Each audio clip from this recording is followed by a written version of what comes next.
यही है सच्ची गीता सार। अंधकार से प्रकाश की ओर।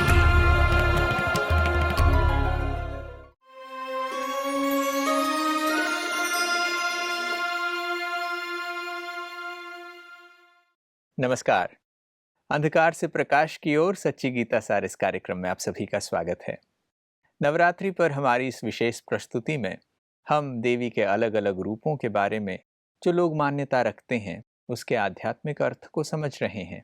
साथ साथ नवरात्रि में देवियों के पूजन, मातृशक्ति की इतनी वंदना के पीछे क्या भाव है उसे भी समझ रहे हैं, ताकि हम सच्चे अर्थों में सच्ची नवरात्रि मनाएं। कल के दिन हमने देवी की काल रात्रि के रूप में पूजा और उसकी वंदना के बारे में समझा। आज देवी को महागौरी के रूप में यानी उनके गौर वर्ण के रूप में याद किया जाता है। समझने में बड़ा विरोधाभासी लग सकता है। एक दिन पहले ही हम उन्हें महाकाली के रूप में, काले रूप में याद कर रहे हैं और आज महागौरी के रूप में, गौर वर्ण में उनके सुंदर रूप में याद किया जाता है। आइए इन सब चीज़ों को गहराई से समझते हैं कि आखिर ये विरोधाभास क्यों। वास्तविकता में मातृशक्ति के वंदना के पीछे गीता क्या कहती है। आज हमारे साथ बातचीत के लिए स्टूडियो में ब्रह्मा कुमार ब्रजमोहन भाई हैं। भाई साहब, आपका स्वागत है। ओम शांति। हमारे दर्शकों के मन में शायद ही कभी ये प्रश्न उठा हो कि एक दिन पहले हम देवी को काल रात्रि के रूप में, एक विकराल स्वरूप के रूप में, काले रंग में देख रहे हैं। अगले ही दिन उन्हें महागौरी के रूप में, गोरे रंग में, गौर वर्ण में, ब्यूटी बेस्टो करने वाली, सौंदर्य को देने वाली देवी के रूप में लोग पूछते हैं। ये बड़ा ही रोचक सा विरोधाभास लगता है। इससे भी ज्यादा आश्चर्य की बात यह है कि मनुष्य ये नहीं जानते कि काली रूप में, शक्ति रूप में प्रकट होकर ही माँ ने सुंदर गोरे रूप की सतयुगी प्रकाशमयी दुनिया की स्थापना कराई थी, उसके निमित्त बने थे। तो हम यही कहते हैं, अगर इसकी गहराई में जाएं तो आप देखेंगे कि काली रूप माँ का शक्ति रूप और गौरी रूप माँ का गुण रूप है। सुंदर देवियां के लिए कहा गया, देवी देवताओं के लिए वो सर्व गुण संपन्न थे, उनके साथ शक्ति शब्द नहीं है। और इनके लिए कहा गया है, आदि देवियों के लिए ये सर्व शक्ति संपन्न थे। जब शक्तियां गुणों में परिवर्तित हो जाती हैं और मनुष्यों के अंदर भी शक्तियां सात्विक बनकर गुणों में परिवर्तित बन जाती हैं, तो ये दुनिया मृत्यु लोक से देवलोक, नरक लोक से स्वर्ग लोक बन जाती। जैसे आप ये बात कहते हैं तो समझ में आता है कि कैसे हम इन भावों को नहीं समझते। वो रूप तो हैं, वंदना में भी हम कह रहे हैं, मगर उसका वास्तविक अर्थ क्या है वो समझना आवश्यक है। आदिकाल की जब हम बात करते हैं तो भारत को प्राचीन समय से लोग ये मानते आए हैं कि भारत विश्वगुरु है, विश्वगुरु कहलाता था, ऐसा हम आज कहते हैं। मगर ये स्पष्ट नहीं होता कि भारत विश्वगुरु था तो कब था, किसने उसे विश्वगुरु बनाया था। देखिए, भारतवासियों को ही पता नहीं कि हमारा देश विश्व गुरु था, तो दुनिया की तो बात छोड़ दीजिए।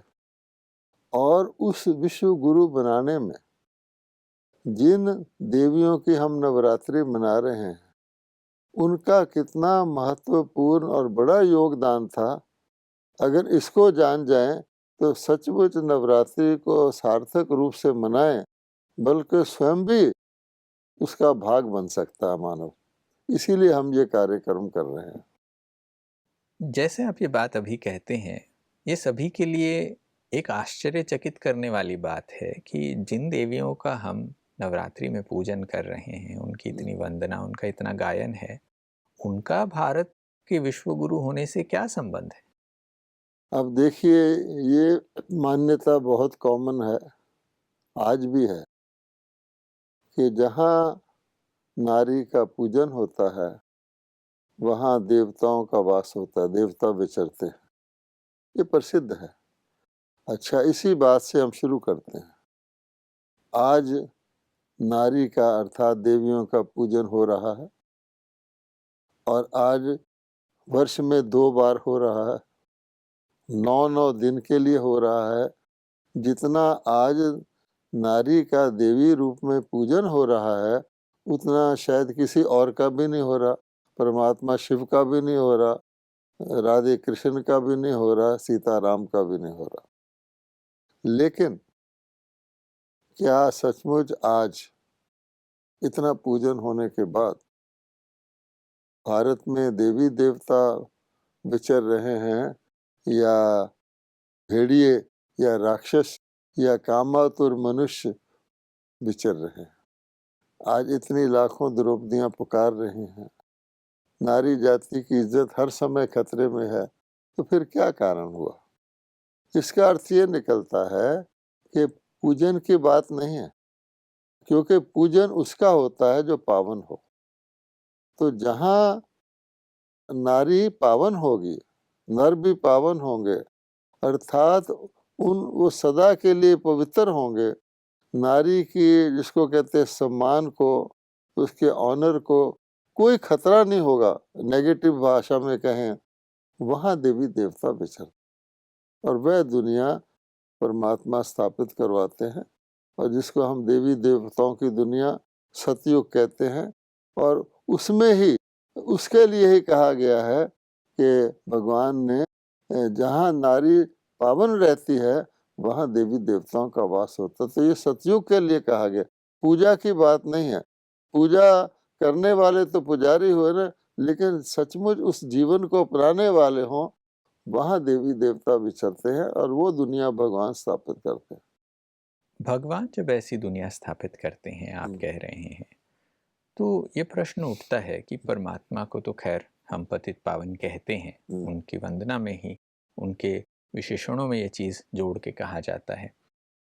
अब प्रश्न उठता है कि अगर परमात्मा पतित पावन है, वह भारत को विश्व गुरु ऐसी एक दैवी दुनिया बनाने वाले हैं, एक दैवी राजस्थान बनाने वाले हैं, तो उसमें क्या विधि है और इन देवियों का उनसे क्या संबंध है?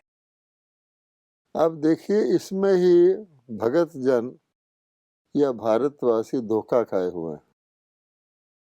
3 बातों को नोट करना है। एक है पावन शब्द, तो देवी देवता पावन थे, और एक है पतित। वही देवी देवता पुण्य क्षीण होकर जब वो अपने आप को आत्मा की बजाय शरीर मानने लगे द्वापर युग में, तो उनके अंदर विकार आ गए और वो पतित बन गए और अब अति पतित हो गए। पतित अर्थात पुजारी, प्रेयर करने वाले, पावन अर्थात पूज्य। अब ये तो 2 स्टेज हो गई। अब तीसरी बात यह है कि पावन से पतित तो बन गए, पतित को पावन कौन करता है? मनुष्यों ने, भक्तों ने, भारतवासियों ने समझ लिया कि देवता पावन थे, वही पावन करते हैं। लेकिन नहीं, पतित को पावन बनाने वाला पतित पावन परमात्मा है। ये बात नोट करने की है कि हम परमात्मा क्या करते हैं, क्योंकि परमात्मा के साथ ही इन देवियों शक्तियों का संबंध है। उनको शिव शक्तियाँ कहा गया है और शिव को परमात्मा सारी दुनिया मानती है। भारतवासी भी शिव को ही परमात्मा ने नमः कहते हैं ना। राधे कृष्ण को तो परमात्मा ने नमः नहीं कहते, वो तो शरीरधारी हैं। ब्रह्मा विष्णु शंकर को भी देवाय नमः कहते हैं। तो ये बात नोट करने की है। तो परमात्मा निराकार इस विधि से कि धरती पर अवतरित होकर पहले तो आप ये भी नोट कर लें कि पावन का समय कब है, पतित का समय कब है और पतित से पावन बनने का समय कब है, क्योंकि हर चीज का समय होता है। अगर हम पावन देवी देवताओं को समझने लग जाए वो पतित पावन है, जैसे हम कह देते हैं पतित पावन सीताराम कह देते हैं, सीताराम देवता हैं, उनके देवताओं की दुनिया में कोई पतित है ही नहीं। जब सारे पावन है तो सीताराम किसको पावन करेंगे?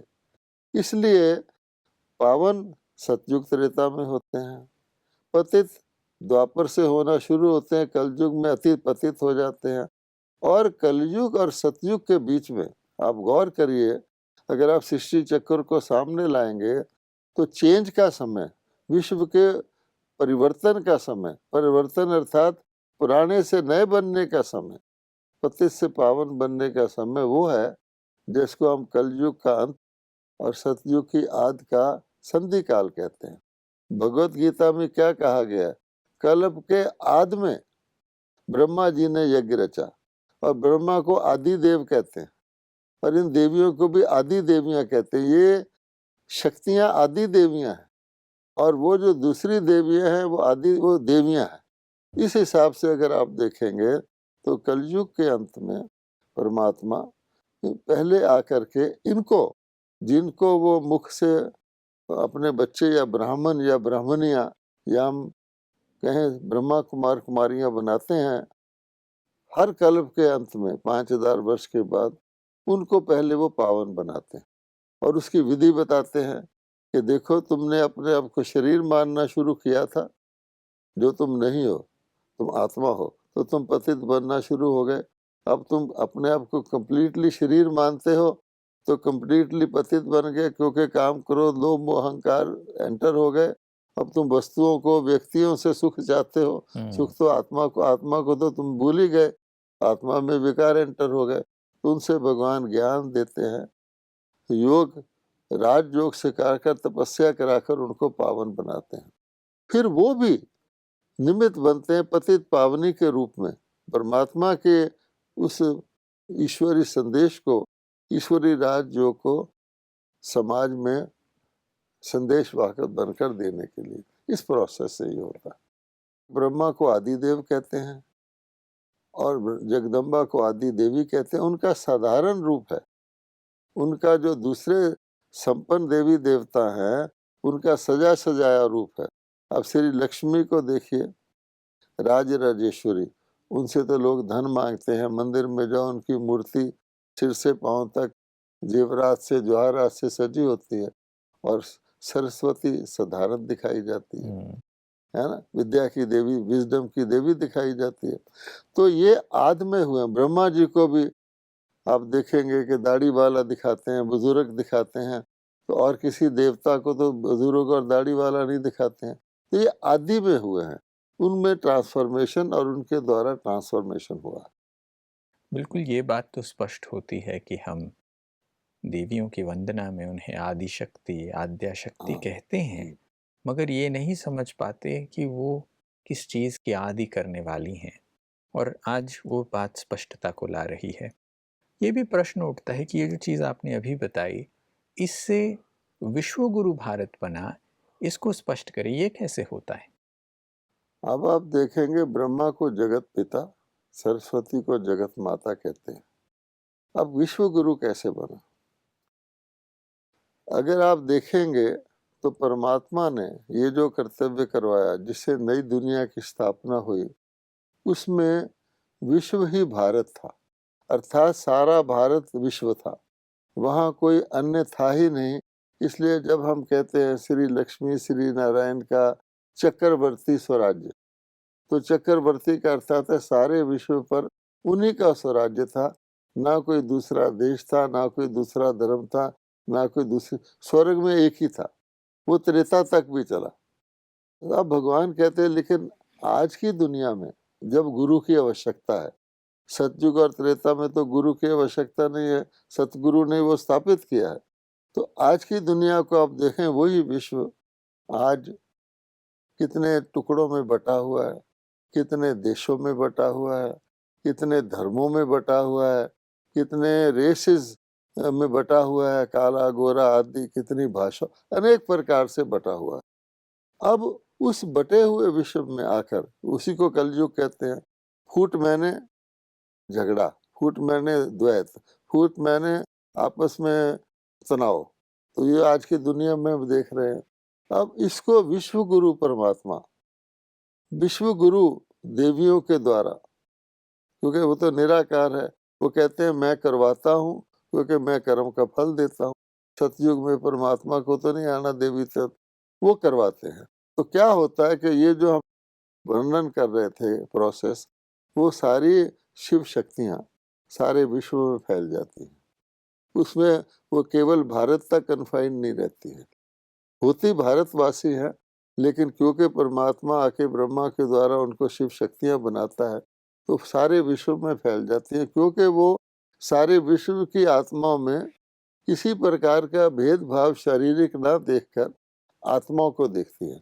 तो आत्मा के नाते से सारी आत्माएं उस परमात्मा की संतान भाई भाई हैं।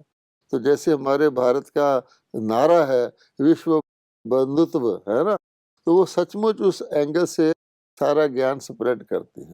तो जो ईश्वरीय ज्ञान सारे विश्व में स्प्रेड होता है, गुरु का अर्थ ही होता है ज्ञान देना, तो सतगुरु का इस हिसाब से भारत विश्व गुरु बन जाता है। फिर जिस स्थान से भारत से वो ज्ञान जैसे लाइट हाउस की तरह फैलता है, प्रकट होता है, तो सारे विश्व के जो लोग, सारे तो नहीं, लेकिन जो इस ज्ञान को सुनते हैं, इसको धारण करके ब्राह्मण बनने की और देवता बनने की प्रसारित करते हैं, वो भारत में आना शुरू कर देते हैं।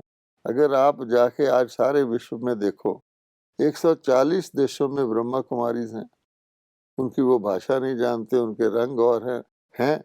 और 140 देशों के भारतीय दूतावास में जाके देखिए कि कितने उन देशों के लोग माउंट आबू या इंडिया आने का वीसा बनवा रहे हैं, आप हैरान हो जाएंगे। तो विश्व गुरु हो गया कि नहीं हो गया?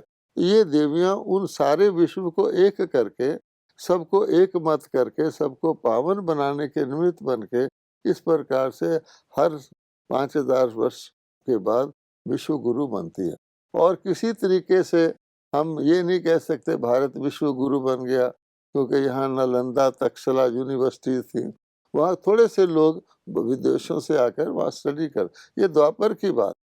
और किसी भी प्रकार से कई हमारे श्री स्वामी वगैरह विदेश में चले जाते हैं, जगत गुरु कहलाते हैं, उनके ब्रांचेज हैं, नहीं, ये तो एक ऐसा वो विद्या है, आध्यात्मिक ज्ञान है, जिसको सतगुरु परमात्मा इनके द्वारा वितरण करते हैं। और ये देवियां ही, ये शिव शक्तियां ही उनको सारे विश्व में फैलाने के निमित्त बनती हैं। जिन देवियों की महिमा हम करते आए हैं, उनका भारत को विश्व गुरु बनाने में कितना बड़ा योगदान है, इससे बहुत सारे लोग अनभिज्ञ हैं।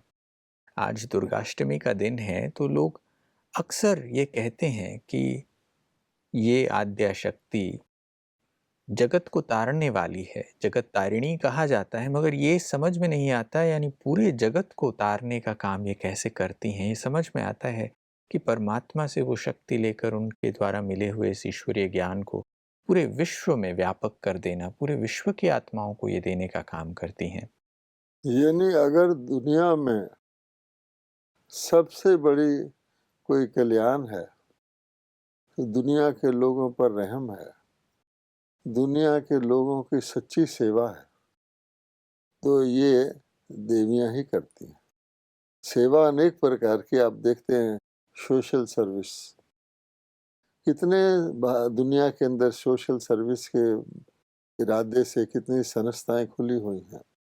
कोई अंधों के लिए कुछ करते रहते हैं, कोई डिसेबल्ड के लिए करते रहते हैं, विधवाओं के लिए करते रहते हैं, गरीबों के लिए, अनेक प्रकार से सरकारें भी करती रहती हैं, मिल करके इंटरनेशनल बॉडीज बनाई हैं, वो भी करती रहती हैं।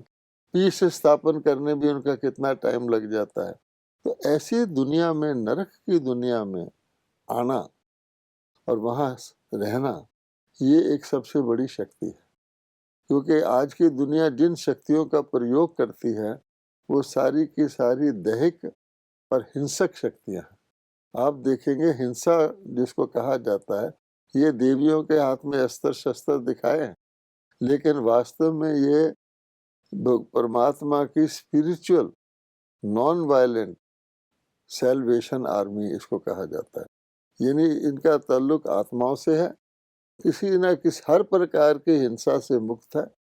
और विश्व का, जैसे आपने कहा, पार करने वाली, उसमें कहा जाता है वैतरणी नदी, विषय वैतरणी नदी से पार करवाते हैं, तो विषय विकारों को ही कहा जाता है। और सारी दुनिया अनेक प्रकार से दुखों से छूटने की कोशिश कर रही है, लड़ाई झगड़े से छूटने की कोशिश क्या नहीं कर रही, और फिर भी वो उसमें फंसते जा रहे हैं। जिस महिला का उन्होंने निरादर कर दिया, अब उसी का सशक्तिकरण करने की भी प्रयत्न किए जा रहे हैं कि हमने निरादर किया, नीचे आ गई है। अब उनको रियलाइज होता है कि मातृशक्ति जिसको तुम्हें सम्मान करना चाहिए, तुमने उसका अब उसको हर प्रकार से भिन्न भिन्न प्रकार से उसका आदर करने की, और धीरे धीरे मनुष्य ये भी समझ गए हैं कि हमारी सारी सारी दुख का कारण काम विकार है। गीता में तो भगवान ने सबसे पहले चैप्टर में ही कह दिया, काम महाशत्रु है। इसके क्रोध लोभ आदि भी इसके कारण ही आते हैं, लेकिन अब लोग समझने लग गए हैं। इसका प्रूफ क्या है? आप जानते हैं कि आप रोड्स पर चले जाइए, हर जगह ट्रक के पीछे लिखा होगा, बुरी नजर वाले तेरा मुंह काला, लिखा होता है कि नहीं लिखा होता है? अच्छा, बेटी बचाओ बेटी पढ़ाओ, यानी अब महिला जिसका इतना वो भ्रूण हत्या कर देते थे, अब उसको बचाने की बात कर रहे हैं। नारी संरक्षण के लिए महिला आयोग बनाए गए हैं, महिलाओं के अलग पुलिस स्टेशन बनाए गए हैं, बहुत कुछ किया गया है। लेकिन भगवान कहते हैं कि मैं ही इनको शक्ति देता हूँ। जिस खराब दुनिया में आकर, अगर आप विष्णु जो सिंबल दिखाया गया है देवी देवताओं का, उसके हाथ में जो अलंकार है सुदर्शन चक्र, सृष्टि चक्र का ज्ञान भगवान ने इनको दिया, और उसके अनुसार रात्रि घोर है लेकिन अब दिन आने वाला है। रात भर का है महिमा अंधेरा, किसके रोके रुका सवेरा, सतयुग आना अवश्यम भावी है। ये निश्चय उन देवियों को है, और किस प्रोसेस से आना है? अहिंसा से। तो भगवान ने समझाया कि ये काम भी हिंसा है सबसे बड़ी, क्रोध भी हिंसा है, लोभ भी हिंसा है, और मोह भी हिंसा है, और अहंकार भी हिंसा है। इसकी डिटेल व्यक्ति कॉमन सेंस से भी समझ। इस सारी प्रकार की हिंसा को दूर करना आत्म स्वरूप में स्थित होना है, क्योंकि बॉडी कॉन्शियस से पैदा होते हैं। तो ये देवियां, ये शिव शक्तियां आत्मिक शक्ति, यानी ये सूक्ष्म शक्ति है। आत्म बल जिसको कहा जाता है, मनोबल, और उसमें परमात्मा शिव कहते हैं कि करवाने वाला मैं हूँ, आपके थ्रू करवाता हूँ। मेरी शक्ति कैसे ली जाए राजयोग के द्वारा, ये भी शिक्षा वो देते हैं। इस प्रकार से सारे विश्व की आत्माओं को आत्मा स्वरूप में देखते हुए, अपने भाई देखते हुए, हर हदों से, क्योंकि सारी हदें शारीरिक हैं, जितनी बाउंड्रीज हमने बनाई है शारीरिक है। चाहे वो धर्म भेद है, वो भी शरीर का धर्म है। तो गीता क्या कहती है? सर्वधर्मान परित्यज। और गीता की कहती है मन मना भव, तुम अपने मन को परिवर्तन करो, मन जीतोगे जगत जीत बन जाओगे। तो ये इतना विशाल और विशेष कार्य इस समय करती हैं, जो दुनिया को ये रास्ता ही नहीं आता। सारे लोग इसी पुरानी दुनिया को नया बनाने की कोशिश कर रहे हैं, जैसे किसी बूढ़े को बच्चा बनाने की कोशिश करे। तो देवियों को भगवान ने कहा बूढ़ा बच्चा बन सकता है अगले जन्म में। तो पिछला तो समाप्त होगा ना, इसलिए इनको विनाशकारी, असुरों का विनाशकारी रूप दिखाया गया है, लेकिन वो आसुरी संस्कारों के लिए विनाशकारी है। जैसे कोई बीमारी आती है कमजोर के लिए आती है, इसी प्रकार से कोई भी चीज आती है, उससे मान लो पुलिस आती है या इनकम टैक्स वाले आते हैं, तो उससे गरीब आदमी नहीं डरता है, सच्चा आदमी नहीं डरता है, चोर डरता है, ब्लैकमेलर डरता है। इसी प्रकार से इनका जो भयंकर रूप है, वो बुराइयों को, जिसके अंदर बुराइयां हैं, वो बुराई को खत्म करने आता है, उनको भय होता है। ये बात बहुत ही सुंदर चर्चा आज हुई है।